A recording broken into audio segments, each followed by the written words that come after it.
The floodwater in the basement was ice cold, but it was the weight of the rusted metal box Julia pulled from behind the wall that made her blood freeze. As she pried the lid open, a driver's license slid out into the murky water. The face of her husband staring back at her under a name she had never heard in 15 years of marriage. Next to it lay a heavy brass key, crusted with a dark, iron-scented stain that refused to wash away. A low hum from the street drew her to the window, where a black sedan sat idling in the rain, its obsidian windows reflecting nothing but the gray suburban sky. Just as she pulled the curtain shut, the garage door groaned open, signaling her husband's return. Julia stood in the center of her perfect kitchen, clutching a blood-stained secret, realizing that the man currently hanging his coat in the hallway wasn't just a stranger. He was a ghost who had been dead for 30 years. Julia Merrick moved with a practiced, feline grace across the expansive kitchen of her Naperville home. Her fingers, manicured and steady, brushed against the cool linen of the breakfast table, smoothing a wrinkle that existed only in her mind. Sunlight streamed through the floor-to-ceiling windows, illuminating the dust motes dancing in the air like tiny diamonds. The scent of freshly ground Arabica beans provided a rich, dark bass note to the morning, while the sweet, wholesome aroma of oat muffins rose from the oven. At her feet, the family's golden retriever let out a long, contented sigh, its tail thumping twice against the polished hardwood. Julia reached up, tucking a stray strand of her chestnut bob behind her ear, her movements reflected in the stainless steel of the professional-grade appliances. She glanced at her leather-bound planner. Every hour was accounted for in elegant, looping cursive, consultations, committee meetings, soccer practice. Out on the terrace, David Merrick stood among the hydrangeas, the spray from his garden hose creating miniature rainbows in the morning mist. He caught her eye and waved, a silhouette of masculine stability. Julia returned the gesture with a smile that reached her eyes, though the tiny lines at their corners spoke of a focus that never truly wavered. The crystal glasses on the sideboard caught the light, gleaming with a terrifyingly perfect clarity. The sky over Naperville fractured, a jagged bolt of lightning splitting the afternoon wide open. Thunder followed instantly, a physical blow that rattled the panoramic windows of the Merrick residence. Outside, the manicured emerald lawn vanished beneath a deluge, dissolving into a soup of gray mud and uprooted mulch. Julia stood in the center of the kitchen, her heart hammering a frantic rhythm against her ribs as she heard a rhythmic, wet, slapping sound emanating from the depths of the house. She sprinted for the basement stairs, her breath coming in sharp, ragged hitches.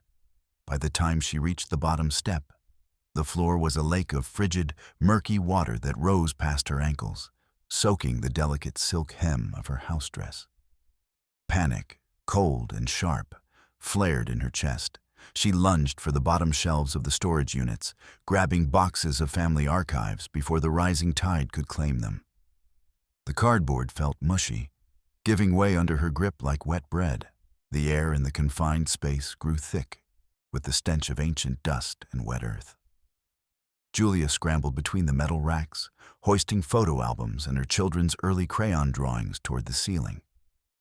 Above her, the single bare bulb flickered, casting long, jerky shadows that danced over the debris floating in the dark water. Desperation drove Julia toward the far corner of the basement, where the shadows pooled deepest.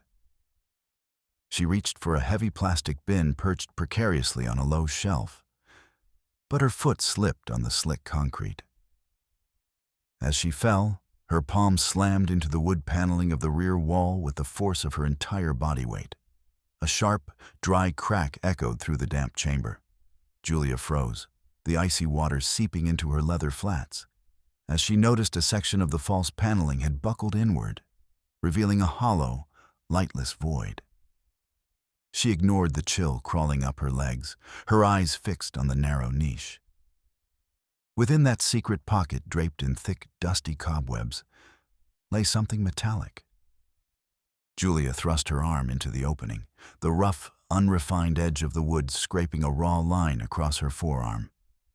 Her fingers brushed against a cold, unyielding surface. She gripped the handle of a heavy steel box, her muscles straining as she hauled the rusted container out into the flickering light. She pulled it close to her chest, the weight of it solid and terrifying, while her heart thudded with a dull, heavy resonance against her ribs. The kitchen was silent, save for the rhythmic drumming of rain against the roof, as Julia knelt on the floor, a heavy chef's knife gripped in her white-knuckled hand.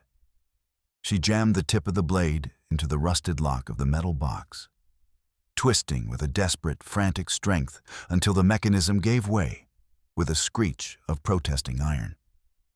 Inside, she found a bundle of yellowed rags protecting a cache of documents. Julia's breath hitched as she pulled out a plastic card, a driver's license. The name printed in bold letters was Mark Stevens, but the face staring back from the photograph belonged to a younger David Merrick. It was him, the same square jaw, the same piercing dark eyes, but stripped of the 2 decades of suburban comfort. Julia traced the embossed letters of the stranger's name, a numbing sensation spreading from her fingertips up her arms.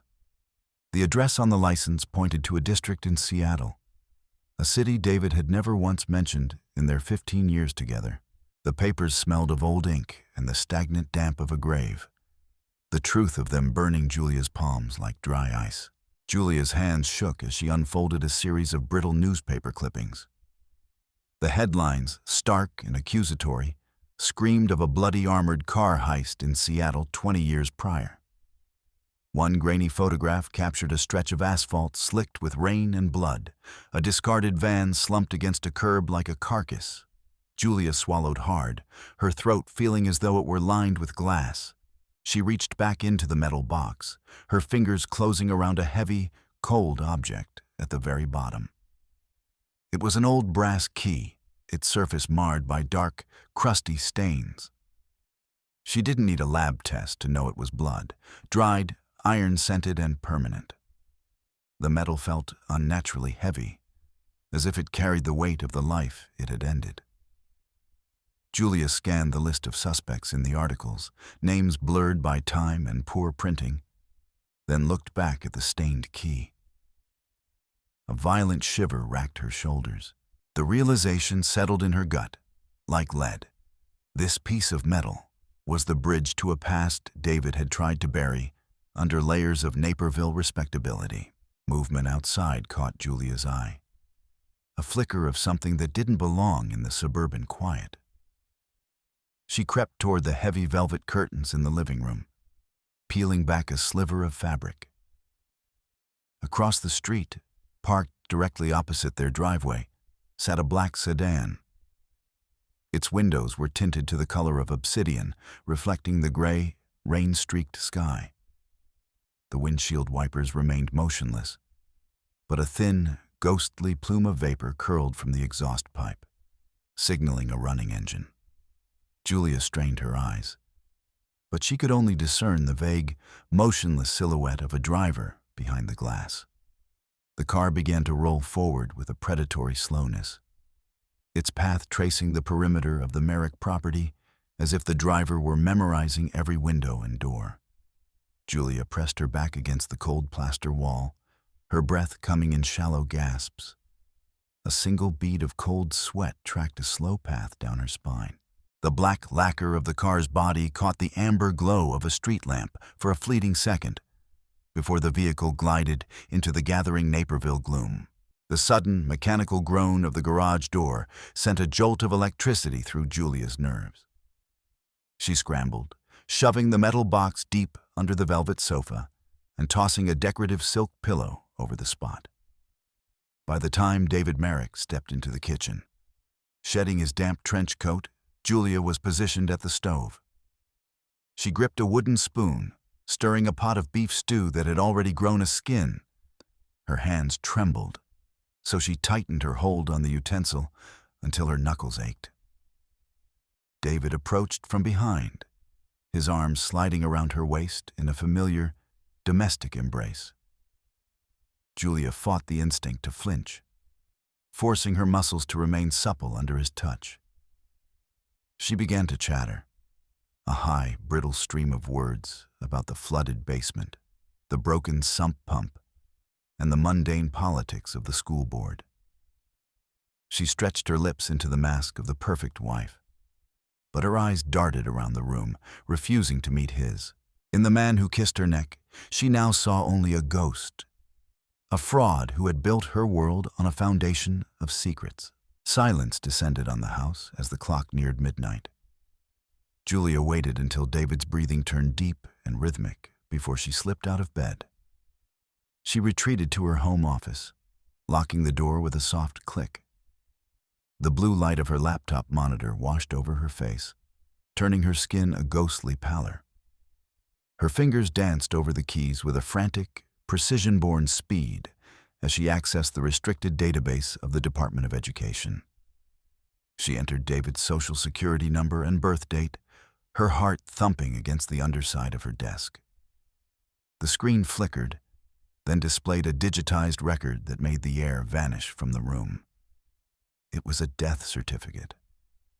The real David Merrick had died in a multi-car pileup in Oregon at the age of 7. Julia read the lines again and again, the words refusing to make sense. A grainy black and white photo of a small headstone in a neglected cemetery appeared on the screen. Julia sank back into her chair, covering her mouth to stifle a cry. The man sleeping in the next room was a phantom, a scavenger who had stolen the identity of a dead child to erase the blood on his own hands. The sharp, insistent trill of the telephone shattered the heavy silence of the house. Julia snatched the receiver, her voice a mere whisper as she identified herself. It was the principal of the high school, his voice tight with a mixture of concern and professional frustration. He spoke of an altercation in the locker room, of Ethan's knuckles split to the bone, and the copper scent of blood on the white tile floor. Julia gripped the phone so hard the plastic creaked. The principal described a level of rage that was uncharacteristic, a sudden, violent eruption that had left another boy huddled on the floor. Julia closed her eyes, visualizing her son's face, usually so guarded and stoic. The principal's words about disciplinary action and uncontrollable outbursts blurred into a dull hum in her ears. She looked toward the hallway, toward the stairs that led to the rooms of her children, realizing that the rot she had discovered in the basement was already beginning to seep upward, poisoning the very people she had sacrificed everything to protect. Julia stepped out onto the gravel driveway, the morning air crisp and smelling of damp earth. As she reached for the handle of her SUV, a flash of white caught her eye. Tucked beneath the driver's side wiper was a heavy, high-gloss photograph. The sound of the paper sliding against the glass was a sharp, discordant note against the backdrop of suburban morning noises. The distant hum of lawnmowers and the chatter of children heading to the bus stop. Julia pulled the photo free. It was a shot of their house taken from the street. A thick, wet stroke of red marker circled the second-story windows, specifically the window where the curtains featured a pattern of blue clouds. Toby's room. Julia felt a cold, viscous dread slide down her throat, making it impossible to swallow. She whirled around, her eyes scanning the street, the sidewalk, the parked cars. She saw only the mundane: a neighbor walking a labradoodle, a delivery truck turning the corner. Her fingers spasmed, crumpling the edge of the photo, her damp palms leaving blurred, gray smudges on the glossy image of her own home. The front door slammed with a violence that shook the framed prints in the hallway. Toby stumbled into the foyer, his movements erratic and fueled by a raw, adolescent adrenaline. He kicked off his sneakers, one of them thudding heavily against the dark oak wainscoting. Julia rushed toward him, a gasp escaping her as she saw the angry, purple swelling on his cheek and the dark, crusty streak of blood beneath his nose. Toby didn't stop to be comforted. He paced the narrow hall, his chest heaving beneath a hoodie stained with grease and dirt. His voice broke, rising into a jagged, frantic pitch as he described the black car. It had followed him for 3 blocks, he said, hovering just behind his shoulder, slowing to a crawl every time he turned a corner. He gripped his heavy metal bike lock so tightly, his hand shook. Julia looked into her son's eyes and saw a reflection of the same predator she had seen from behind the curtains. A presence that was no longer just a shadow, but a threat that had touched her child. The air in Julia's office felt stagnant, smelling of old paper and the cloying scent of lavender furniture polish. She walked toward her desk, intending to bury herself in school reports, but stopped dead. Sitting directly atop a pile of invoices was a steaming ceramic mug. A thin, iridescent film of oil swirled on the surface of the dark coffee. Beside it lay a jagged scrap of paper torn from a spiral notebook. The ink was still wet, the sharp, angular letters biting deep into the grain of the paper. David owes for 20 years of waiting. Julia reached out, her finger brushing the side of the mug. The porcelain was searingly hot, a silent testament that whoever had placed it there had vanished only seconds before. Her heart felt like a trapped bird beating against the bars of her ribs. She stared at the sheer curtains fluttering in the breeze from the window she was certain she had locked. The scent of wet soil and cheap tobacco drifting into the room. A floorboard in the upstairs hallway groaned under a careful weight. Julia lay perfectly still in the darkness. Her eyelids cracked just enough to see the silhouette in the doorway. David moved with the silent, practiced economy of a ghost. He was fully dressed in dark clothing, his form nearly invisible against the shadows. In his right hand, he carried a heavy bundle wrapped in a stained, oily rag. The unmistakable geometry of a handgun, the curve of the grip, the straight line of the barrel, pressed through the thin fabric. Julia held her breath until her lungs burned, watching as he turned the brass latch of the back door and stepped out into the thick, rolling mist that had swallowed the backyard. The house felt suddenly cavernous and cold. Julia slid out of bed, her bare feet silent on the carpet, and pressed her forehead against the glass of the window. She watched the man she called her husband dissolve into the black wall of the woods. The weapon he carried a dark extension of a man she no longer recognized. The forest was a tangle of grasping branches and slick, rotting leaves. Julia moved through the undergrowth, ignoring the thorns that raked across the hem of her nightgown and the damp chill seeping into her skin. Ahead, near the skeletal remains of the old boathouse, the rotted timber of the pier groaned under David's weight. He stood at the edge of the river, his silhouette sharp against the moonlight. His shoulders were bunched, his head tilted back as if listening to something in the wind. The moon caught the hard line of his jaw as he stared into the black, churning water of the DuPage River.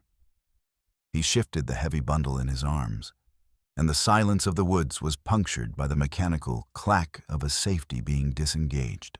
The water slapped against the pilings with a rhythmic, hollow sound, masking the sound of Julia's frantic breathing. She crouched behind the rusted, overturned hull of a rowboat, her pulse a frantic drumbeat in her ears, terrified that a single snapped twig would draw his gaze. The kitchen lights felt blindingly bright as Julia slammed the heavy iron bolt home, the sound echoing like a gunshot. She didn't wait for David to speak. She reached into the pocket of her robe and threw the documents onto the granite island. The driver's license and the passport slid across the polished stone, coming to rest with a sharp, final sound. David froze, a half-filled water glass suspended in midair. The color drained from his face, leaving it a sickly, ashen gray under the fluorescent hum of the overhead lights. Julia planted her hands on the edge of the table, leaning into his space until her eyes were inches from his. The silence in the room became a physical weight, broken only by the steady, indifferent ticking of the clock on the wall. She demanded the truth, her voice vibrating with a jagged edge of fury that had been festering since the first drop of water hit the basement floor. David's strength seemed to evaporate. He sank onto a kitchen chair, his hands falling limp into his lap like dead weight. When he finally spoke, his voice was a dry, raspy whisper, the sound of something long buried finally reaching the air. He admitted it. Mark Stevens was the name he had carried when the world was made of concrete and adrenaline, a life that had ended in a spray of glass and gunfire beside an armored van in Seattle. He spoke of Stevens, the man in the black car, a partner who had spent 2 decades in a concrete cell, feeding on a diet of resentment and the memory of a hidden score. Every word he uttered felt like a stone being dropped into a deep, dark well. Julia watched him press his palms to his temples, as if trying to physically crush the memories of gunpowder and screaming sirens. Stevens was out, and he had come to Naperville to collect the interest on 20 years of silence. The house was suddenly plunged into a thick, suffocating darkness as the circuit breaker tripped with a heavy thud. Julia heard the violent spray of glass in the living room, the sound of the patio door shattering into 1,000 diamond-sharp shards. The scent of the night air rushed in, cold and smelling of rain, followed by the heavy, rhythmic stomp of boots on the hardwood. A massive silhouette filled the doorway, broader and more jagged than David's. The intruder carried a length of rebar, its rusted surface catching a glint of moonlight.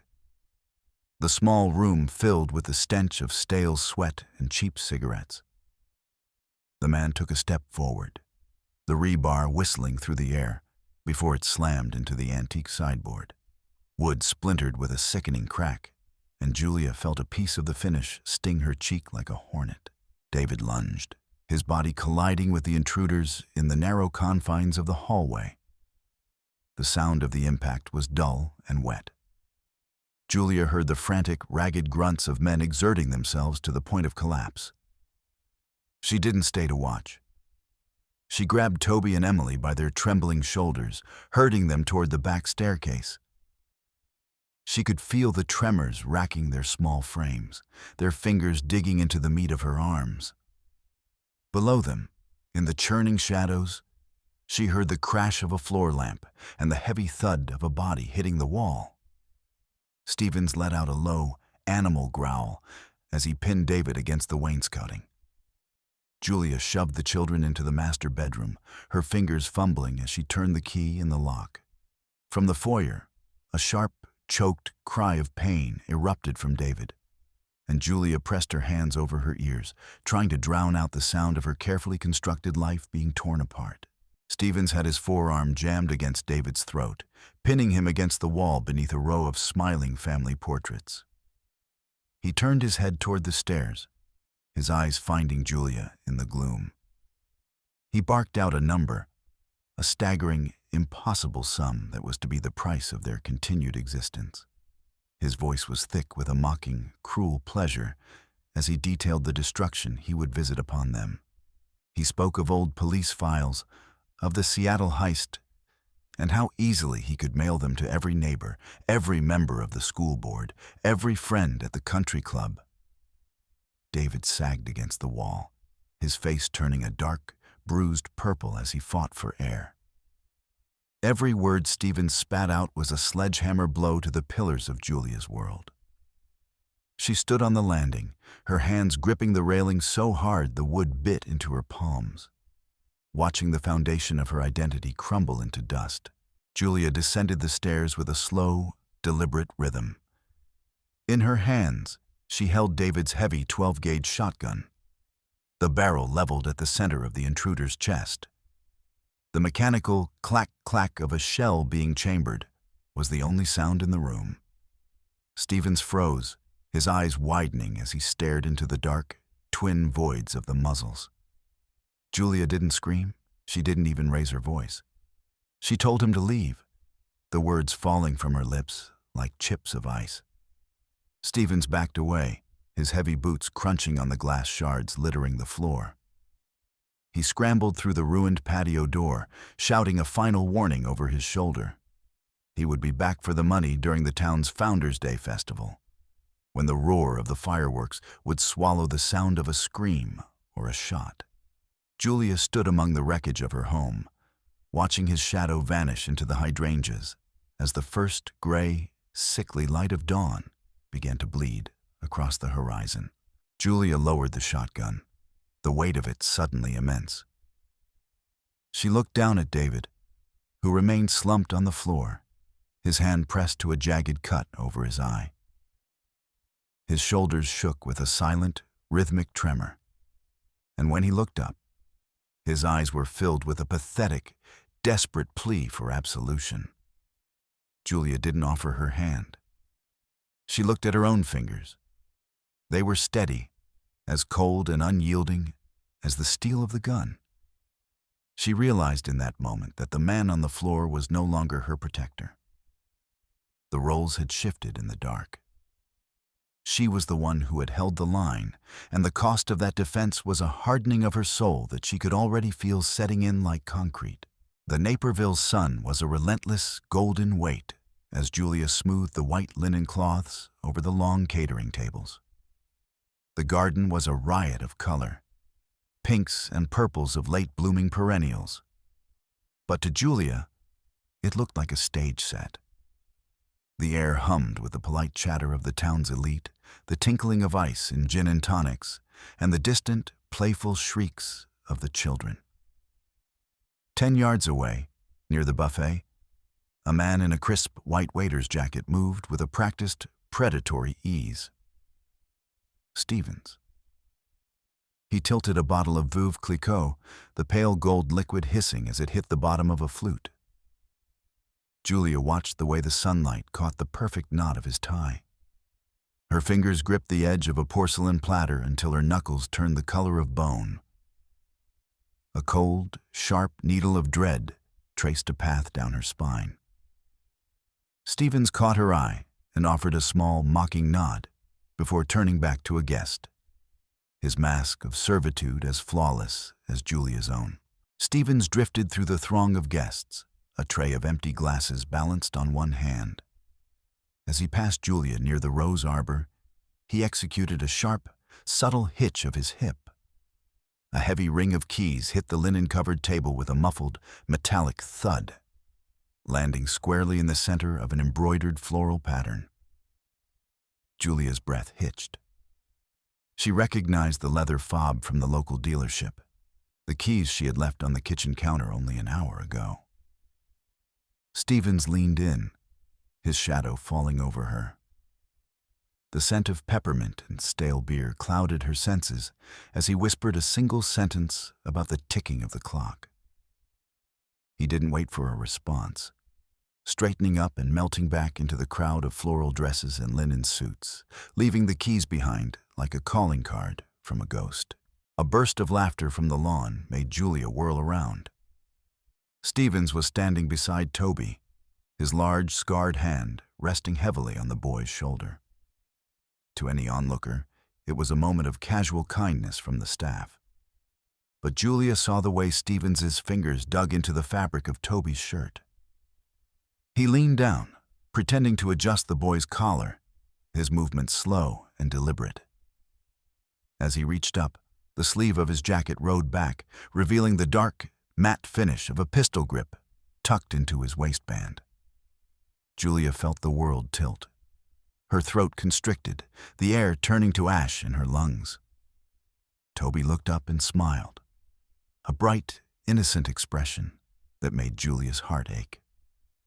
Stevens met her gaze over the boy's head, his fingers tightening just a fraction on Toby's shoulder, a silent demonstration of how easily he could snuff out the light in the boy's eyes.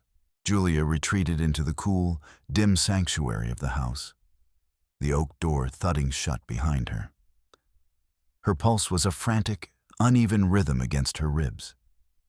She moved to her desk, her fingers fumbling as she pulled a thick, craft paper envelope from a hidden compartment in the drawer. The seal gave way with a sharp, dry tear. She dumped the contents onto the desk. A stack of internal school memos, police reports, and handwritten notes she had spent years quietly collecting. The air in the office felt thick with the smell of old ink and the metallic tang of the filing cabinet. Julia flipped through the pages, her eyes scanning the names of Naperville's most prominent families. She ignored the distant swell of a string quartet from the garden, her focus narrowing down to the red-inked notations she had made next to the names of the very people currently sipping champagne on her lawn. Her eyes locked onto a set of transcripts from a closed-door city council session. The words described a midnight collision on the outskirts of the county, a hit-and-run that had been scrubbed from the official record. Julia's finger traced the names of the mayor and the county prosecutor, the men who had authorized the destruction of evidence and the silencing of the responding paramedics. Tucked behind the report were photos of evidence bags containing white powder, items found in the lockers of the high school star athletes and subsequently lost by the administration. Julia pressed her palm to her mouth, the weight of the secrets she held feeling like a physical burden. The scent of the paper was the scent of rot, a cancer growing behind the pristine white fences of their neighborhood. The mayor stood near the boxwood hedge, his face flushed from the heat and the expensive bourbon in his glass. Julia approached him with a sharp, clinical efficiency.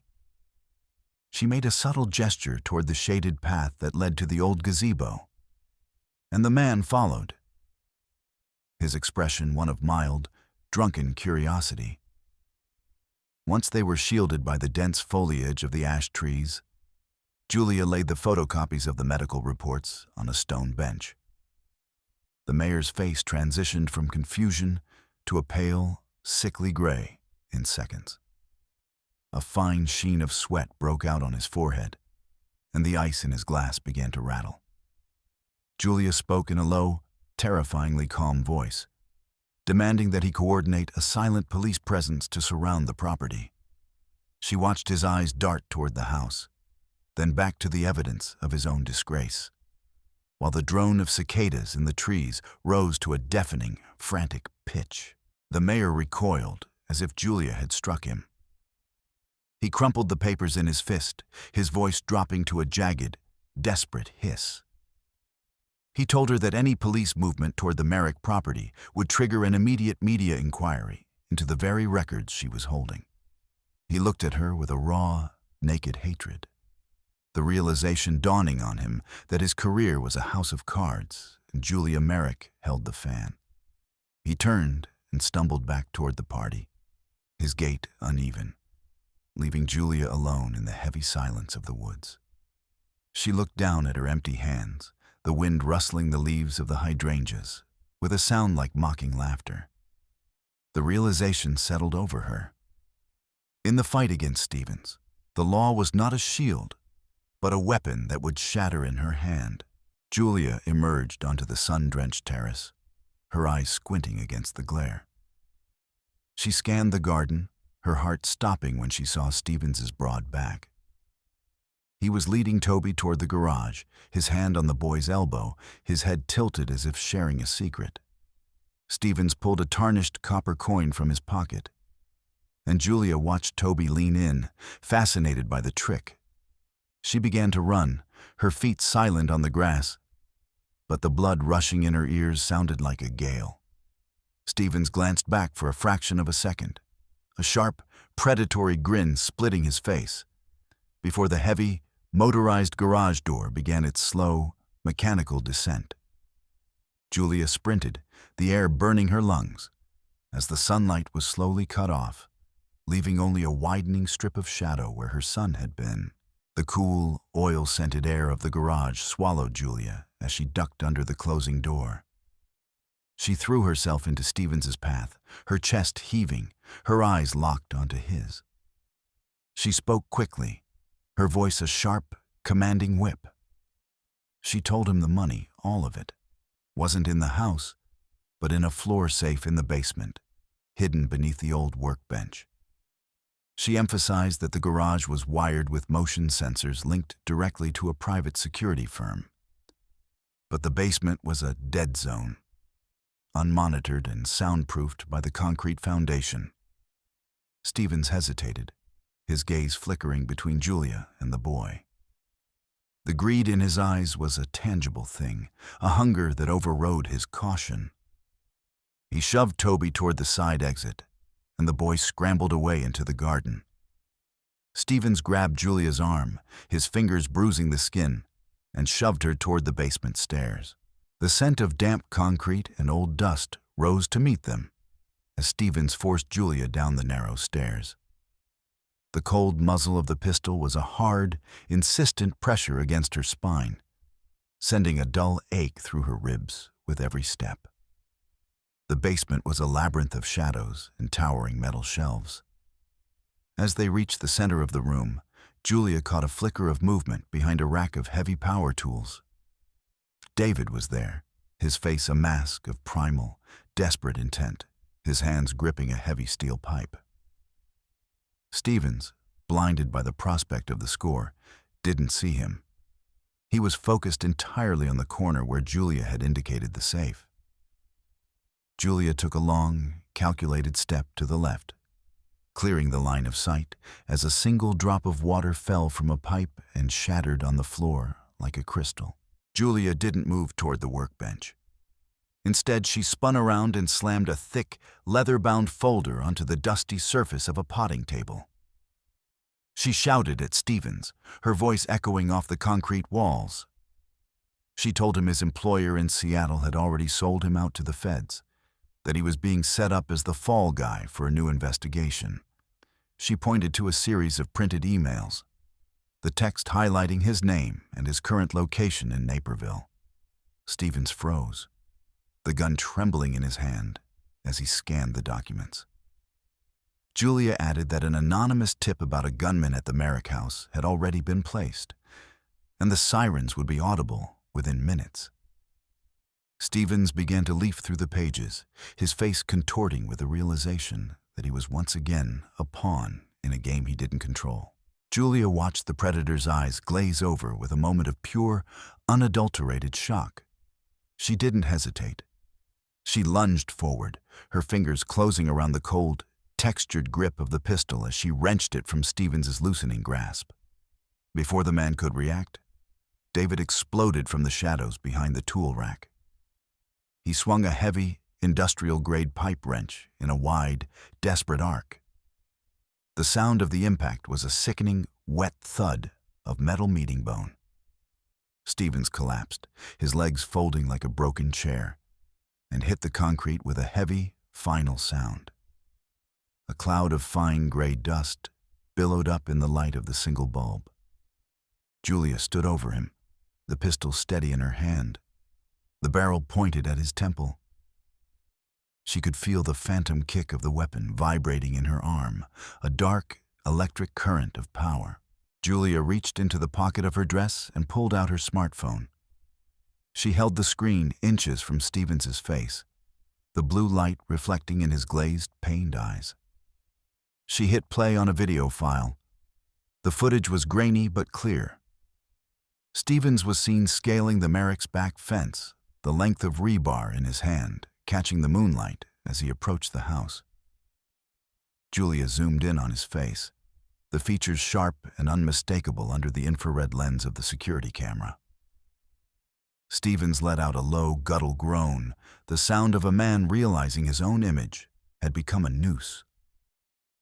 Julia watched him, her expression a mask of clinical detachment as she watched the progress bar indicating the file was being uploaded to a remote server. Julia's voice was a low, rhythmic drone in the stagnant basement air.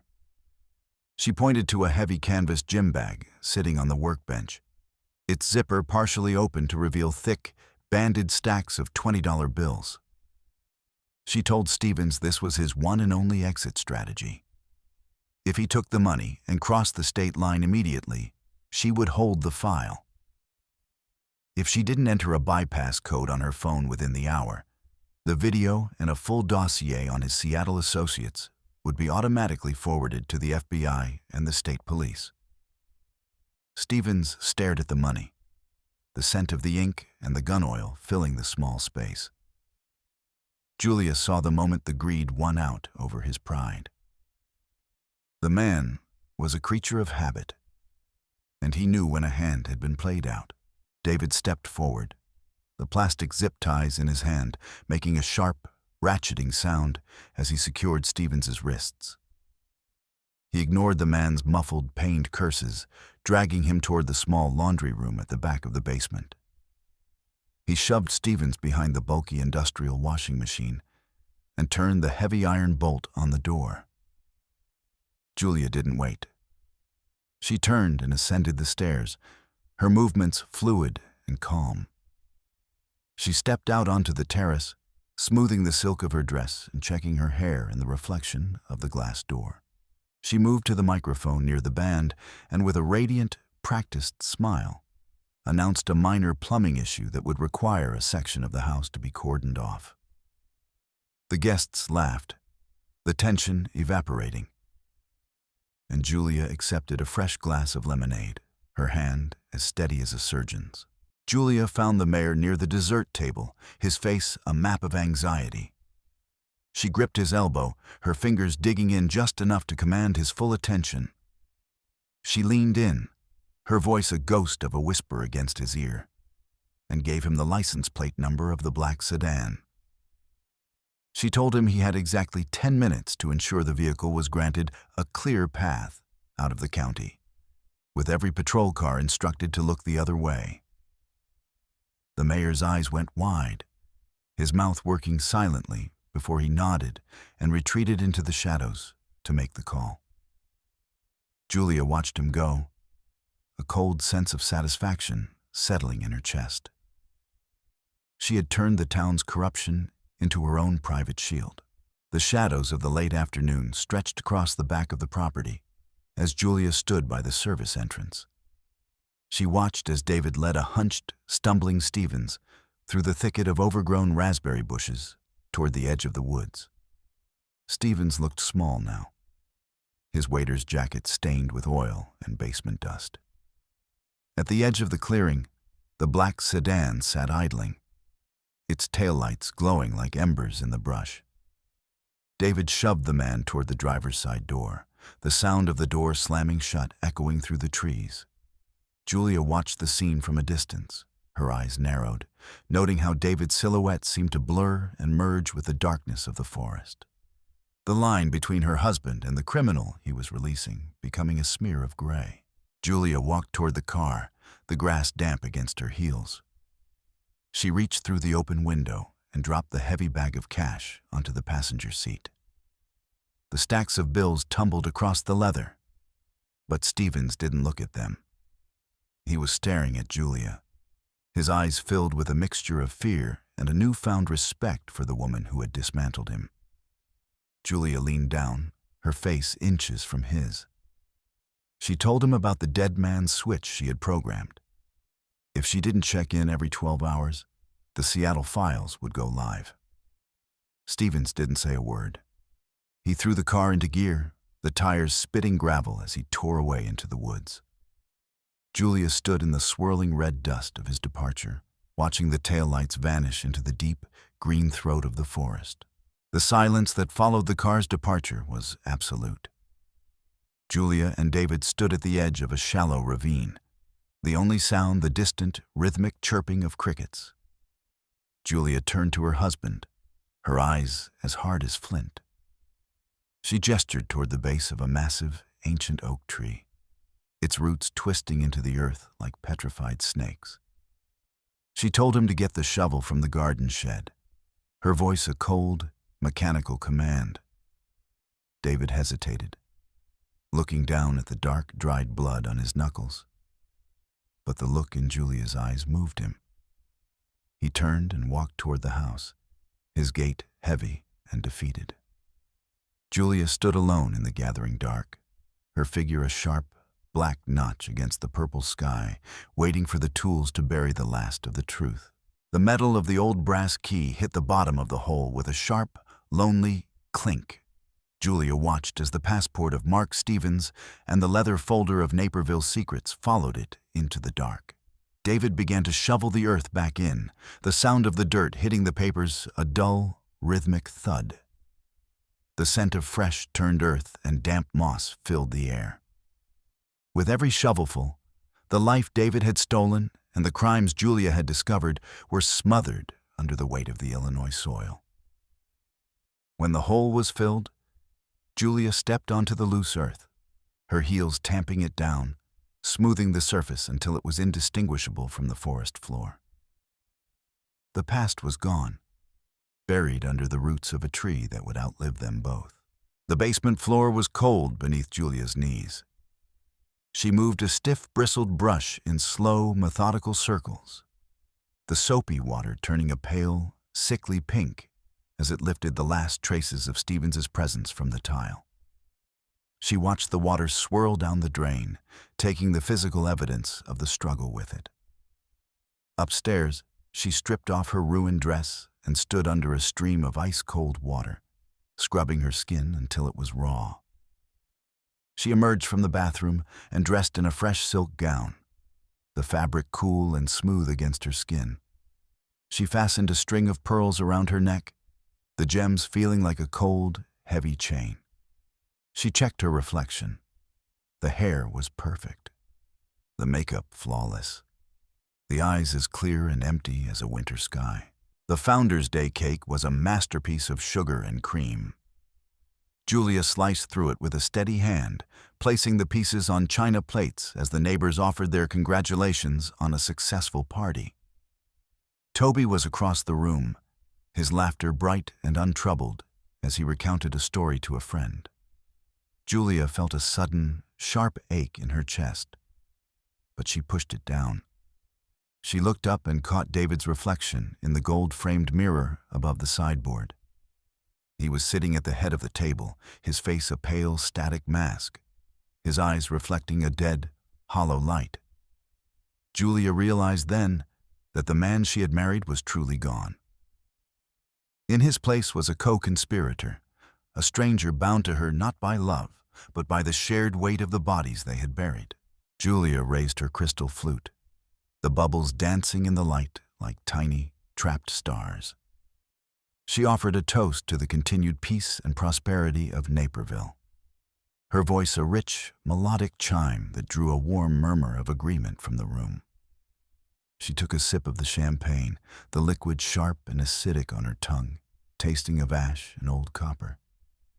She looked out the window at the perfectly manicured garden, at the white fences and the safe, quiet streets, and realized the entire world was a stage. Every smile was a lie, every fence a barricade. Inside Julia Merrick, there was nothing left but a vast, echoing silence, a hollow space where a soul used to be.